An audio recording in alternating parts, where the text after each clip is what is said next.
just discussed, you've got an RD loan that potentially could result in no down payment. Yep. You've got a conventional that can be as low as 3%. That's right. And an FHA loan that can be as low as 3.5%. 3.5. So there are a lot of options out there. Yep.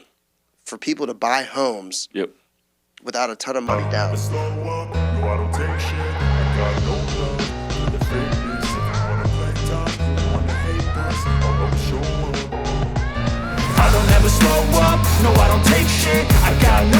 And first of all, I appreciate you being on. Yeah, man, I appreciate you. Appreciate you asking me. Yeah, I think it'll be good. Yeah. I think there's a lot of people that want to understand the lending industry because I think one of the biggest things when people purchase homes is the unknown with financing. Yep. What they can buy, how they buy it, what the terms look like, and so there's a lot of misinformation out there. There's a lot of people not understanding. It's not a subject that people teach in school. I think it should be. Yep. I mean, just how to buy a house. Yep. Is common sense to me. But you've been successful in the banking industry for a while. You're senior vice president. How did you get into it? Well, I guess tell people about yourself and how you got into this. So, I guess you could say it kind of runs in my blood or my destiny, so to speak.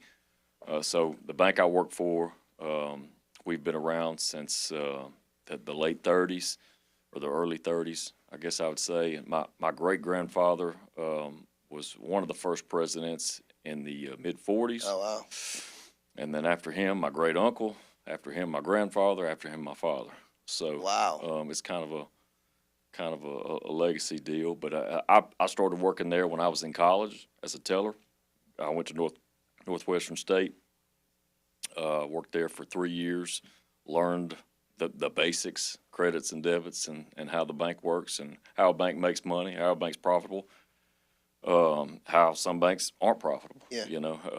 The ins and out of it. But I went to elementary school, middle school, high school, college, all in the same town, Natchitoches, Louisiana, a little small town just south of Shreveport. North Central Louisiana is what we call it. And then I left after college. I got a degree in business with pretty much a concentration in finance. I left after college. I had an opportunity to work for a private pipeline construction company. And I really just wanted to travel west and get out.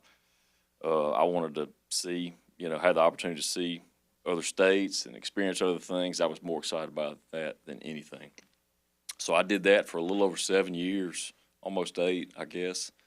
And during that time, I had children, and they were getting older. And 2015, my dad had just retired in 2014, and there's another gentleman who took his place, who I work for now, who's our president. My dad called me and said, "Look, we had a couple lenders leave, just by way of life changes. If you ever want to come back, this is your opportunity." And he had asked me plenty of times before, and I'd always turned it down and said, "No, I'm gonna keep doing what I'm doing," or whatever. But I said, you know what? I think I'm ready to stop traveling. I'm starting to miss things with my kids, and they were getting older, and I just felt it was important to come back and try it. And it's funny because I always said I would never end up in banking, but it just happened that way. So. Came back in 2015, started lending, and I've been there ever since. And we're a small community bank. Like compared to some of these banks around DFW, we're a little under $350 million in assets, average assets. So, but there is something to be said about dealing with a small bank. Is you get personal service. I feel like I moved over here in 23, opened up a loan production office in downtown McKinney. And I feel like I've been able to take that personal service that we offer in Louisiana at our bank there, and bring it with me over here. To whereas some people may not want to deal with a big bank. They call a Chase Bank or a Wells Fargo or a Bank of America, and they're just a number. They don't get the personal service, or do they get the attention that they might get with me. So that's pretty much how I started. And I do all types of lending. I do anything consumer, anything commercial. I pretty much can do just about anything if that's within our legal means to do so. Yeah. Yep. So one of the things, what do you think the benefit of working with, and you hit on this, there's a personal touch component, Yep. but working with a bank, a small bank versus a large corporate bank? Because one of the things, I only work with small banks. I think a big reason is they just understand your business goals. They grow from an investor standpoint. Yep. It's important to have that. Yep. Because if you work with a big bank, Chase, Wells Fargo, nothing against them. They're great at certain things. Yeah. But they don't really understand the nuances of your business and where you're trying to go. And then one of the questions I've got is, do they offer the same products that you guys offer as well? And some of those differ. Some Yeah. of those differ. I mean, they can all do just anything we can do if they want to, But once you get over a certain size, asset size, bank wide, you have to look at bigger banks. Have to look at bigger deals. They have to be more profitable. They have to take advantage of money that they have to put to work to turn out for their shareholders. That's the biggest thing, is they're in it to make a profit. So there's some stuff that, depending on if it's a certain level, size of business, they just won't even mess with it. They'll let a smaller bank do it, which is okay, because I'm fine with that. Me coming into this market, I know what I can go after, what I can get, what I can have an opportunity at, and I know where I don't have an opportunity at. Right. I'm not going to try to chase stuff I know I can't get. But talking with somebody who has a small business and is looking to grow, somebody that we're going to track it, we're going to take care of you, we're going to talk to you on a monthly basis, weekly basis, daily basis if you need it. Right. And we'll grow with you. I've got one of my biggest clients, man, in 2019, had a conversation in Destin, Florida. We were at a wedding for one of our buddies, and he said, "Man, I'm thinking about starting a new business here. I've got some guys that are going in with me, and he some in the same industry they were in. They were in the oil and gas industry, and I said, well, just typically we don't do that type of lending, but there's always something to look at. We'd love to look at it. Why don't you just let me look at it when we get ready, and definitely seek out other competitors as well, because I always tell people, get more than one opinion. Right. Don't just take one. Right. You go talk to other bankers, please do. And I'll tell you if they can give you something better than I can. So anyway, came back to me, and we did it. And he's one of my biggest clients now. Ever since 2019, he's grown this business to he's a multi-million-dollar deal. Wow. So I mean, it's they've done it. So it can start just like that. Yeah. Fresh business, just a conversation on the beach. That's all we had. So it turned out to be one of my biggest clients. But the biggest thing is transparency. Be honest with people. That's what I feel like it has come back to me a lot. Is I've talked myself out of a lot of business. Somebody called me back in the 20 and 21, the refinance boom, when everybody was refinancing, when the rates dropped out. A lot of people would call me and say, Josh, I'm looking at refinancing. This is what I've got. Because everybody's situation is different. I said, well, let's have a conversation, talk about it. And so, and a lot of times I said, well, look, I mean, you can do what you want. I can tell you what the cost will be to refinance, but based on these numbers, these calculations, if you just throw this much money extra a month, you'll be realizing this same rate without spending the cost to refinance. Now, you have to be disciplined enough to do that, and some people, say they are, but they aren't, But if you can do this, there's no point in paying me to refinance. Right. Just get this, keep the rate you got, throw this much principal or this much additional money on the principal every month. Yeah. Then you're realizing the same rate, or even better, you'll pay it off in just the same amount of time. So that's an option too. I had a lot of conversations like those in 20 and 21. I don't ever want anybody to do something stupid with money that they don't have to.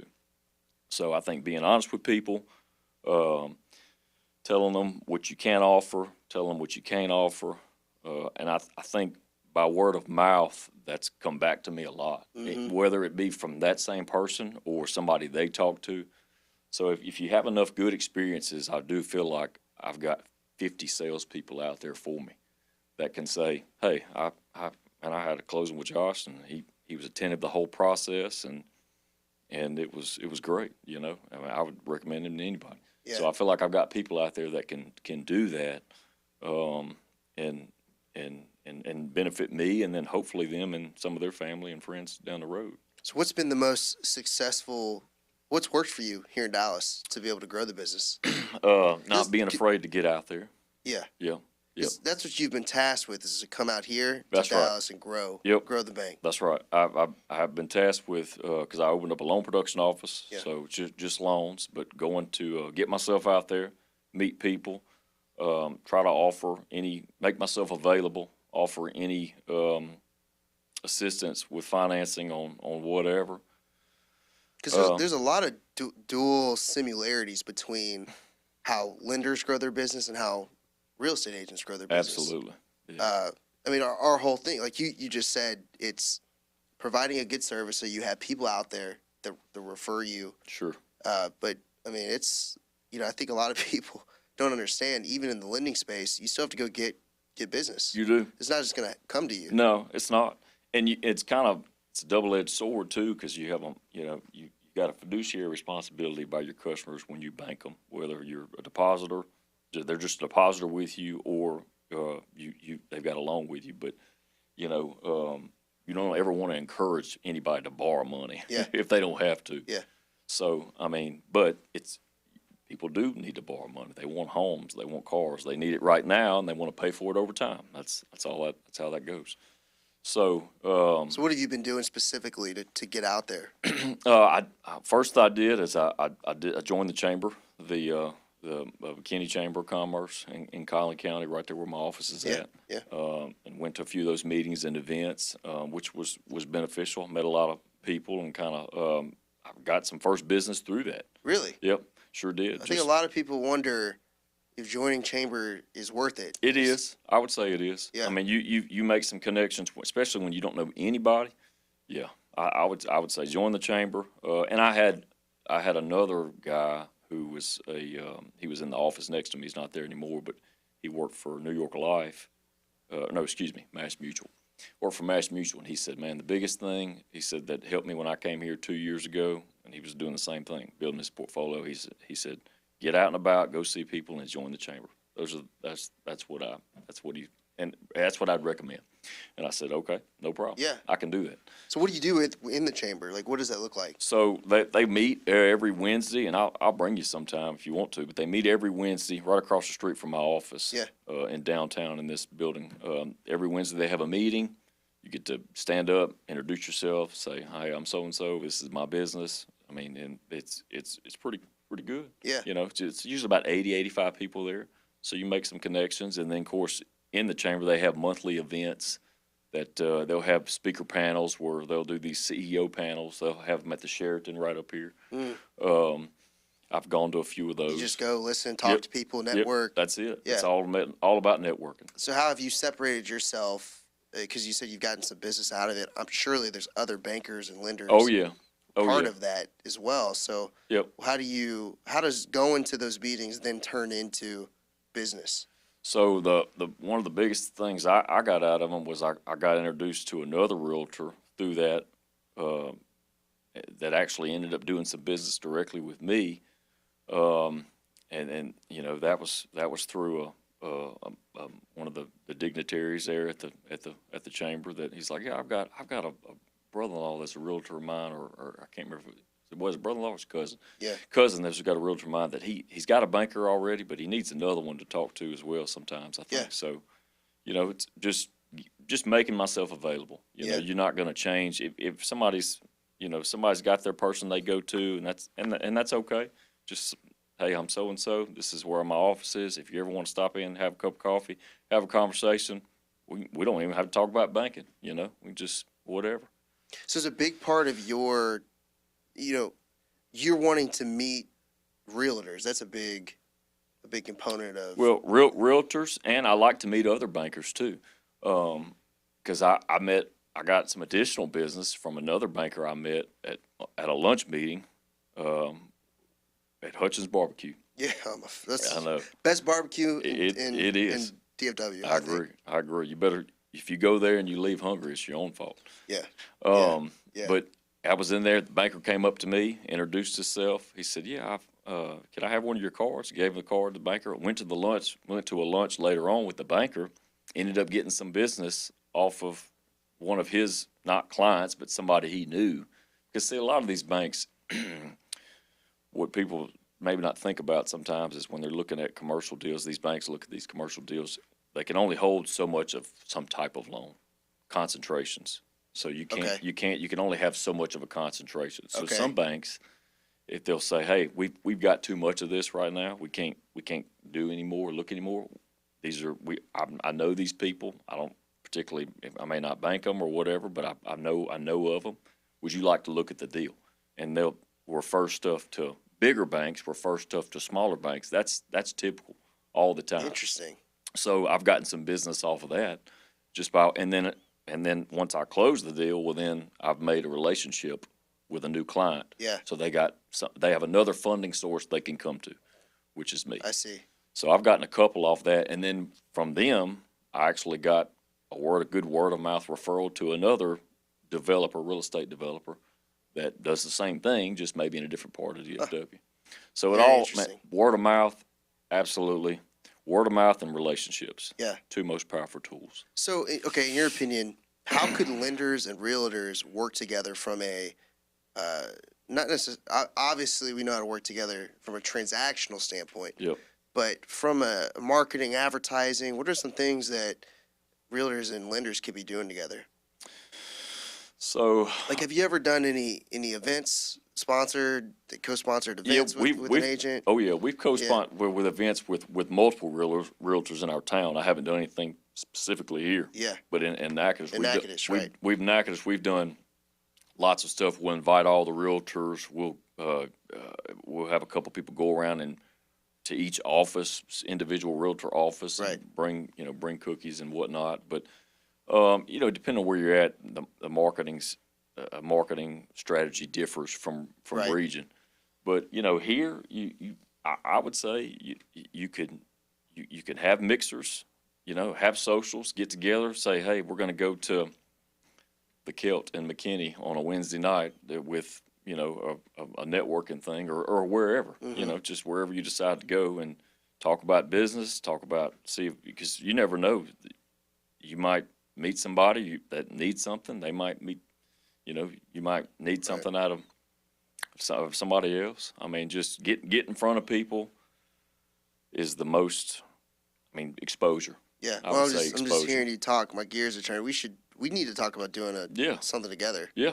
Lunch and learn, or we absolutely should. The key thing there is, how do you get people out to that? How do you get people to show up? But I think a lot of people would be interested in education on, how to buy a house. Yep. And just teaching people on that. The process. And I think that's where a lender and a realtor could partner up to sponsor that event together, or it might not even cost anything depending on where you do it. Yeah, a step-by-step process on, home buying 101, right? Something like that, and the various products that go with that, right? What people have used, what you've seen people, you see a lot of people buy homes, and what's the majority of the products they're using to buy these homes, right? That's something.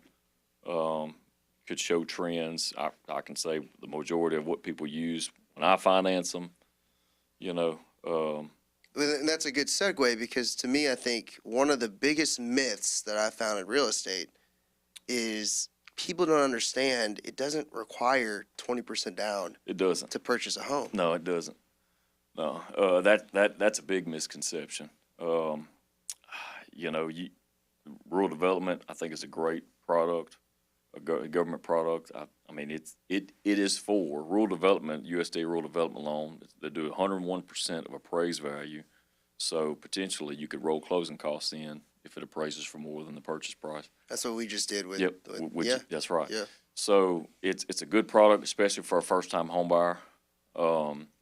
you know, because the biggest thing, as we all see, is the lack of equity, the lack of liquidity that somebody has, a couple, you know, whoever's trying to buy the home may not have. They may not have 10%, may not have 5%. Can you explain what a USD, what that loan is? Yeah. So it's a rural development USDA loan. rural development loan. So it's income limited. So I think right now the 25, it's like 112 or 114. If the AGI in the household between 1 to 4 family, if the AGI is under 114, then the household would qualify. Pretty much depends on the area. That the property has to be eligible as well. But a lot of properties are there. I mean, there's obviously some that aren't. You know, but you know, most homes you see in those sales prices of that 250 and under, you see most of those qualify because once they get so much more, then obviously the income eligibility kind of gets thrown out. It takes more debt or more income to service that higher note. When you said AGI, you're talking about Adjusted gross income. so they can't make more than a certain amount. That's right. So if you make under, you said 115. I think it's like 114. I think it was 110 last year. I think 120. I think for 2025 it went up to like 114. So if you make under 114, you can qualify. Together, you can qualify for that. For a rural development for loan. rural development, and they'll do 101% of appraised value. So what does that mean?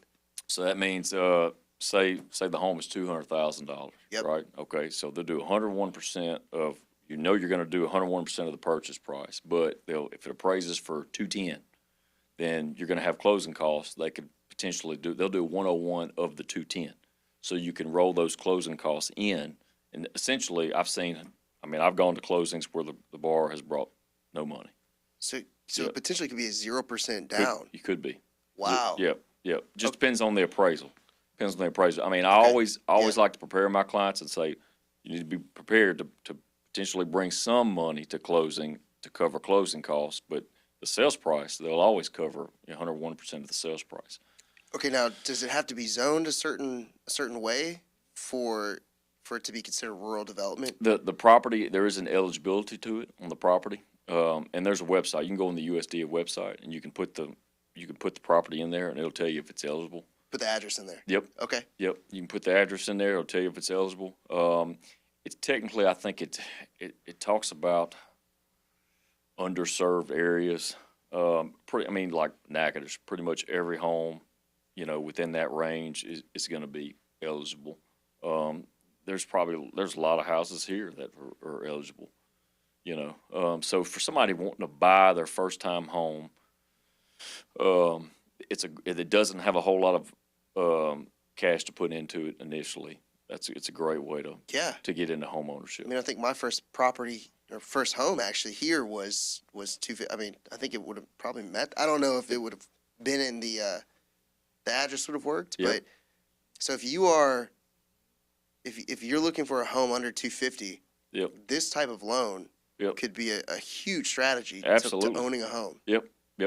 Yeah. Yep. You do. I mean, there is mortgage insurance, you know, with that product. Typically the rates are a little better on the government products with the FHA and the USDA. Rates are a little bit better than the conventional, but there is mortgage insurance.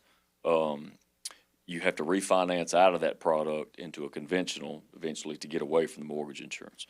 So, and it's just a set. It's so many basis points on an annual basis, and it just falls. It's all based off loan amount. And mortgage insurance, so you're paying a little bit more per month. Mm-hmm. It's not crazy, but it can be a few hundred.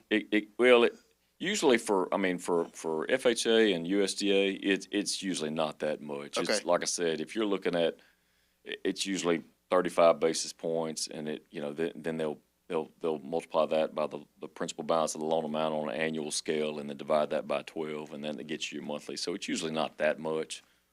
Because your home price is usually Lower. not Yeah. that much. Yeah. Conventional can be high, because conventional mortgage insurance is based off of credit, debt service, loan to value. So if you're a first-time home buyer and you do have 3% down to put towards it, and you can cover your closing costs, but you want to go conventional, it can be, depending on credit, your mortgage insurance can be higher. But the good thing about conventional is once you get to 80% loan to value, you can request the mortgage insurance be dropped. Okay. So you don't have to refinance out of that product. You can just drop it. So you have a conventional loan, Yep. and you've reached 80% Loan to value. loan to value. That's right. And you can request your PMI Be dropped. to be dropped. Yep. All right. So Yep. do people know that? They should. I tell all my clients that if they're going to a secondary market product, Fannie Mae, Freddie Mac product, 80% LTV, get there as fast as you can, and you can have it drop. 78%, they have to legally take it off, but they won't until 78. But 80%, typically you have to send in a request, and they give you an AM schedule that works and say, look, this is the date you'll reach 80% if no other principal reductions made. So if you've reached 80% and you're listening to this, you need to go ahead and request that Yeah. to be dropped off if you haven't already. Absolutely, Yeah. because you're paying money you shouldn't have to pay. Yeah. It is. It's a separate insurance premium that goes to in case you default on your mortgage. That's what it is. So we talked about the rural development loan. What are some other strategies for people to purchase a home that don't necessarily have a ton of money to put down on a property? Like I said, rural development's a really good product, and we use it a lot. FHA is good too. FHA is only 3.5% down, and there's no income limit. That's a good thing about FHA. So you can use that on any size property. That's right, pretty much. I mean, I think the limit. I think for my mortgage company, I think the limit it may be somewhere in the 650, Okay. 700. I mean, I mean, if it gets on up there, I think they put a limit on that. But I have seen them. I've seen FHAs used on 300,000 to 400,000. Right. Yeah. So an FHA, it allows you to purchase a home for only 3.5% down. That's it. 3.5% down. But that's also a big misconception too, because people need to always look at the cost too. Look at the cost, what it takes to get into the home. Because you say 3.5% down. Oh, okay, I'll do 3.5% of my sales price, and that's my equity. Well, you got closing costs too, so you got to add those in. And what are my closing costs? So get somebody, which I always like to do. I got a spreadsheet. I can get somebody in the most accurate as I can. Right. Of what those costs are going to be, because sometimes they can be pretty significant too. I mean, it could be, depending on the house, it could be $8,000-$10,000 if you're funding your escrow, because if you're over 80%, you have to fund escrow. So, which means you're funding 12 months of a prepaid insurance premium for hazard insurance, and then you're escrowing, and then taxes as well. So that can be pretty significant. Now, technically, that's not closing costs because it goes to benefit you down the road, but it's lumped into your closing costs. So people generally just look at that. All my closing costs are $10,000, when 3,500 of it, 4,500 of it may be escrow, funding escrow. So really get whoever your banker is, get them to go. I mean, as you're looking you get a loan estimate to begin with, you get a preliminary closing disclosure, and then you get a final closing disclosure. Take them to task, make them earn their money. Go through each line item and get them to tell you what each cost is, what this is for, what it's to go to. I do that with my clients all the time. I don't want them to come to the closing table and say, well, you never told me this. I don't ever want that. Yeah. So what's the difference between a conventional and an FHA? So conventional's not it. Yeah, FHA is a government product. Okay. It's a government product. So it typically, that, like I said, that rate is usually a little bit better on that side. But As far as the interest rate? as for the interest rate, With the government product? Yep. Okay, but there are some conventional options, right? oh yeah, that yeah, can there's conventional is just like it's if you bought a home before and you're buying another one, it's 5% down. They'll do 95% loan to value. But if you're a first-time home buyer, you can do 3% down, which is good. And I steer a lot of people to that. If they can handle a little bit of a down payment in their closing costs, go conventional. Even though the rate sometimes might not be as good, if you're depending on your situation. Like I said, everybody's situation is different. But if you're going to stay in the house a while and you can potentially, especially right now where you're going to maybe want to refinance in the near future, go ahead and get in it, and you'll have PMI until you get 80%, but you won't have to refinance out of it to get away from PMI. Like I said, with FHA and RD, you've got to refinance out of that product into a conventional to get away from PMI. Or an in-house portfolio, which I have in-house portfolio too. I don't do PMI in-house either. So for my in-house mortgage product, we don't do PMI. Okay. So yeah, you're only going to do PMI on a secondary market product. So why would somebody do a conventional 3% versus an FHA 3.5%? Which product would be better? Just depends. Depends on the spread of the rate. If the rate's a lot different, So the rate's often higher with the conventional. So typically here as of these last few years, the rate's been a little bit higher. But again, depending on what you're getting in, if you can get away from PMI with the conventional, you don't have to get out of that product to do so. Whereas FHA, you would have to. But if they come to me and say, Josh, we're only going to be in this house for less than 5 years, we want low interest rate. We want least amount of cost to get in. And there's some other upfront costs too, like with FHA and RD. There's an upfront PMI or that you pay, or MIP, mortgage insurance premium. There's an upfront that tax on to it. So really, to get into the nuts and bolts, you just got to put the numbers together, and that's what I do. I put the numbers together. I compare products, and then I'll do like a 5 or a 10-year interest projection, and say, look, this is the cost up front. This is what you're spending today or at closing. Mm-hmm. This is how long it's going to take you to get that money back in interest savings. Okay. Versus how long you're going to stay in the house. Okay. Really, that's how you have to look at it. Okay. You have to put it all on paper and just compare products. Because problem with these products is they're not apples to apples. Right. Right. So you have to differentiate the specifics on each one. Okay. And I'll like I said, I'll do that with a spreadsheet. I'll do that, and I'll incorporate that into an email, send it to them, and then we'll go over it, or at my office, go over it. But I mean, okay, so you just discussed you've got a RD loan that potentially could result in no down payment. Yep. You've got a conventional that can be as low as 3%. That's right. And an FHA loan that can be as low as 3.5%. 3.5. So there are a lot of options out there. Yep. For people to buy homes. Yep. Without a ton of money down. Yep. And yeah, I think that's pretty cool. Yeah. And even for people who, that's a first time home buyer, right? Yep. But there are some investment strategies that you could take advantage of with these loans, right? You could. Particularly purchasing a duplex and house hacking. Yep. So if you bought a duplex for using one of these products, you probably couldn't with the RD loan because the house would be too expensive. But yep. with the 3% conventional or the FHA loan, yep. you could buy a duplex. You could. Or a multifamily. Yep. Live in one side, rent out the other. Yep. Potentially cash flow a little bit on the other side. You could.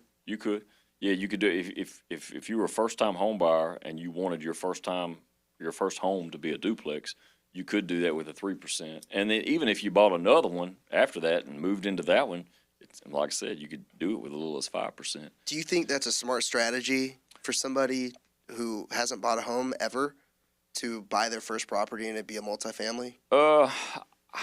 I'm not saying it. I would say it's unorthodox a little bit, but it doesn't mean it can't be smart. Right. If you're a single man or woman, not married, no kids, and you want to, you don't want a lot of maintenance, and you don't mind sharing a wall with somebody that you're going to rent. You're right there. If anything goes wrong, you can fix it.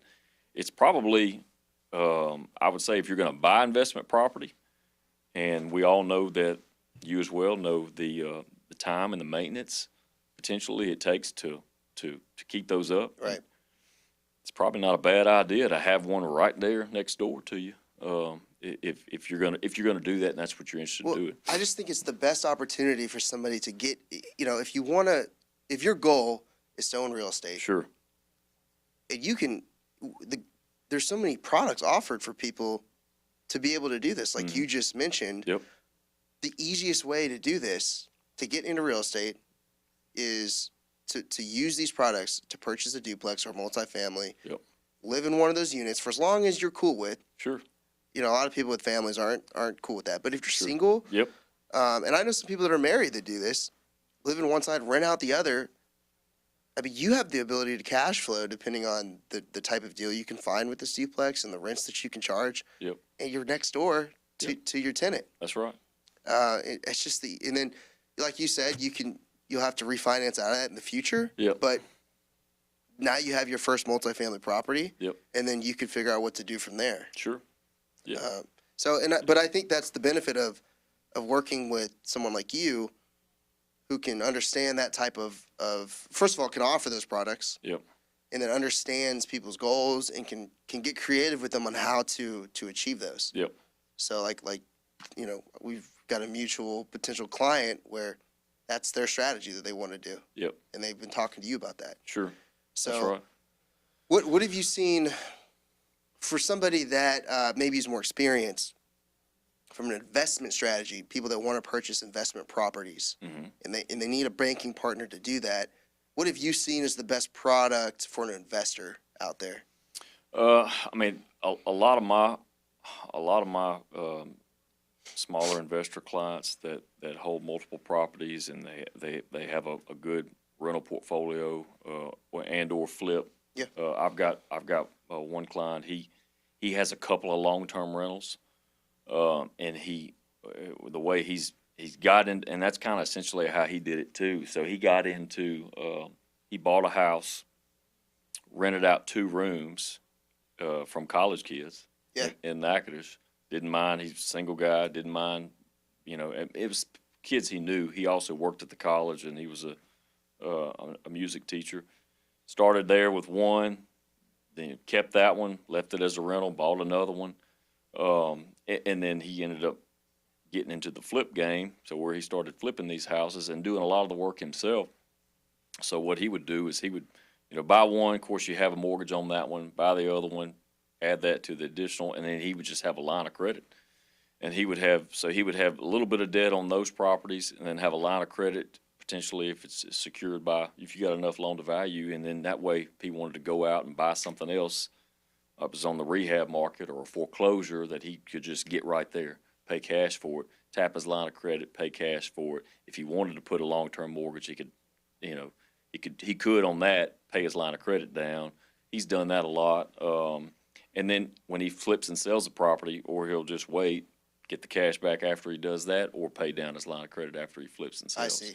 So that's a good strategy. So you're lending a line of credit based on the equity between the properties that you own. Multiple properties. So if you have hypothetically $500,000 in equity across multiple properties. Yep. And I know it's not as easy as this, but the bank potentially could lend on that $500,000. He could use that to purchase. That's it, to purchase other properties. Okay. And or tap it for materials and labor to flip, if he wanted to do that too. To properties he paid cash for previously or whatever. So that's the benefit of working with a bank. That's right. You can't get that from. You're not going to get that structure from a mortgage company. You could get it from a big commercial bank. If you got somebody that works for them that you deal with that will deal with you.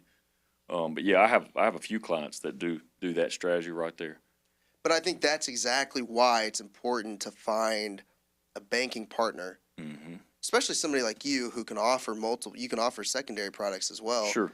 To help build and grow with, Yep. because the more the bank understands you and your business, the more creative you can get with financing. Because if you're working with multiple partners, maybe you could do that. But I encourage people to find one banker who, they really trust and want to grow with. Yep. So that it's just smooth communication Sure. with these types, especially if you have multiple properties in a portfolio. Yep. Because then you can do this line of credit idea. That's right. Yeah. Yep. What about it? I've heard some people that do. I've heard that strategy. I've also heard about construction loans. Mm-hmm. Do you see that as a good investment strategy? Yeah, you can. So what is a construction loan? So a construction loan is, I've done many of those as well. Typically, we do more of those on the primary residence side. Like if somebody comes to me and says, Josh, we own this 2 acres, we want to build a house on it. We got plans, everything. So typically what we'll do is we'll underwrite the credit, and we usually work off cost. So we'll do 85% of your land value plus your cost. And then if the land is owned by the borrowers already, that's essentially, that could be all their equity in it.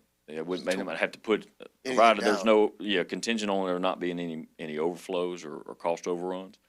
They could not have to put any cash in. We may be able to fund the entire improvement cost. And then at the end, we can either keep it in-house if we've got a product that's fit for them, or we take it to the secondary market. I've done more construction loans that way. But we have done some you've got some developers that, if you have one developer that owns multiple lots that wants to build spec or custom homes, we've got some clients that do that as well too. So if you have, let's just say you own a piece of land that's worth $1 million, Mm-hmm. you want to build a house on it that's worth $500,000. Mm-hmm. You're saying that to build that $500,000 home, because you own this land Mm-hmm. that's worth $1 million, Yep. you wouldn't have to put anything down to build this house. Essentially, no, because you take the dirt. We take the dirt value based on the appraisal that's given to us on the appraisal, Right. and then we take the cost to build the home, and the combination of those two numbers, 85% of that. So essentially, would be more than half a million. So now you've built this house for $500,000. Mm-hmm. Your loan for that house now is $500,000. That's it. Yeah. That's it. Okay. Yep. Whole cost. So the only thing about and it's relative on those numbers Right, too, right. because when you got if you got $1 million in dirt value, you probably got a big farm, ranch, lots of acreage. Not to say that that's not it's not good. It is good, but it can be risky because you've got your appraisal could be skewed on that. I mean, it's going to take some other comps to be able to say, hey, this $500,000 house is worth whatever it is on this property. Sure. Can we find some other comps that are going to support that value? Yeah. So it's kind of there's a gray area in there. But typically, if you build something that costs $500,000, it would be safe to assume it at least would appraise for that, or no? That I would think it would at least praise for that. It's just when your dirt value gets more than 50% of your structure value, that's when things kind of start getting weird on the appraisal side. I see. You start seeing some appraisals that the net adjustments are just astronomical because they can't find comps. I mean, how many if you got $1 million worth of dirt and you got a $500,000 house, you just don't have many of those, Right. But it all depends on the area and all that. I mean, like I said, if you're buying like rural DFW, there's lots of places like that, So, but yes, to answer your question, you could essentially fund the whole thing because you already own the dirt and you're pledging a mortgage or a deed of trust. Technically in Texas is a deed of trust. You're pledging a deed of trust to be put a lien on the dirt as collateral for your build. So you could do that. You could also do that to flip a property, Mhm. correct? So that would be 15% down on the property. Yep. Right. I'm assuming that's what it would be for a construction loan.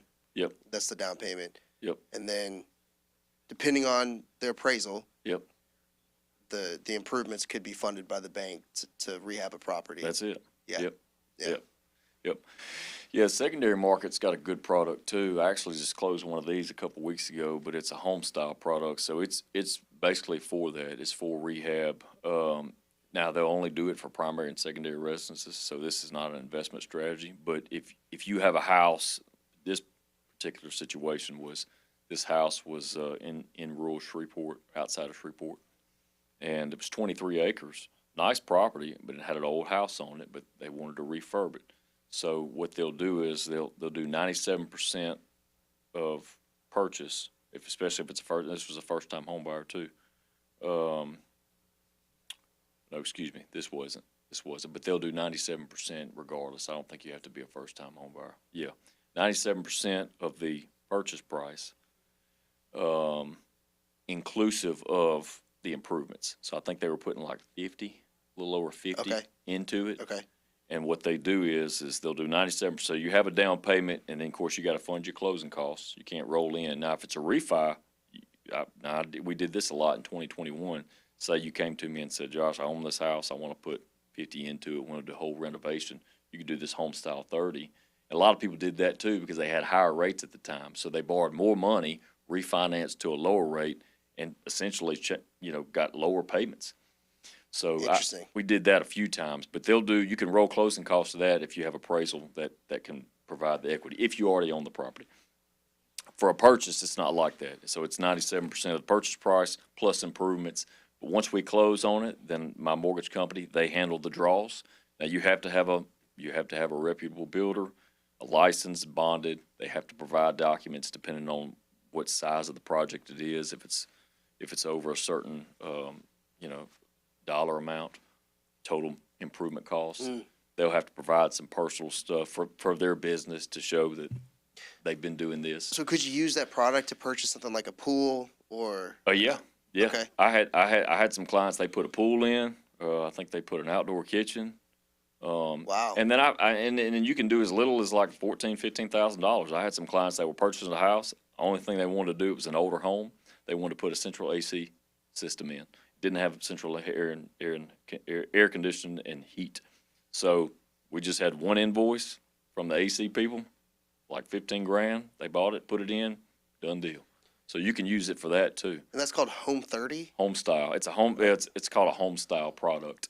So they'll do a 15-year AM and a 30-year AM. Typically, most people go with that. So you can buy a property for how much down do they require? It's 97%, so 3% down. 3% down. Yep. And you can do the improvements. As long as it's under that 97. Yep. And they got to. So it's 97% of 97% of the purchase price, and then plus the improvements. And as long as the appraisal comes in what it is, like this particular, like the sales price for this property was $127,000. They were putting 50 in it. It appraised for 305, but it had 23 acres on it. So they could use the entire pretty much difference of that to do improvements. No, if the improvement cost would have been more, they could have. Yeah, they could have. Right. That's right. To answer your question, they could have. Wow. They could have put more into it. Of course, it's going to make your loan higher. I don't know if a lot of people know about that product. It's a good product. My mortgage. I mean, it's kind of, those. My mortgage company started doing them a few years ago, but it's kind of like that FHA 203K loan. It's similar to that, but it's a conventional product. It's not a government product. So the good thing about that home style product is you may be at 97% when you get in there, but if you stay in that house, say you and your wife are going to stay in that house, at 80%, drop your PMI off. So that's a good opportunity for somebody who wants to buy maybe an older property, rehab it, yep, and make it yep. where you're at in McKinney. Yep. I feel like that would be. There's a lot of those older homes that just could be. You could do it like that. You could. Wow. Yep. So I haven't done many refis lately, but like I said, in 2021, did a lot of those where people that wanted to do a big project, improve their interest rate. I mean, essentially, they're killing two birds with, So that can be used as a one stone. A new home purchase or a refinance. That's right. Wow. Yep. But on a purchase, you can't you can't exceed 97%. Based on appraised value, you can't roll closing costs in. Okay. Whereas if you own the property, it appraises for more. You could roll your closing costs in and have your improvements funded. All right.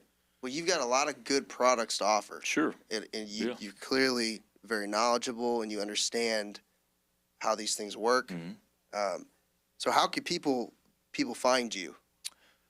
Well, the easiest way to find me probably is, on our website, it's www.mycitybank.com. Okay. My email's on there. My email is jpierson, JPIERSON @mycitybank.com. Feel free to email me. I probably communicate more between that. Once you send me an email, I'll reply. It's got my phone number on there, and I give my cell phone out to everybody.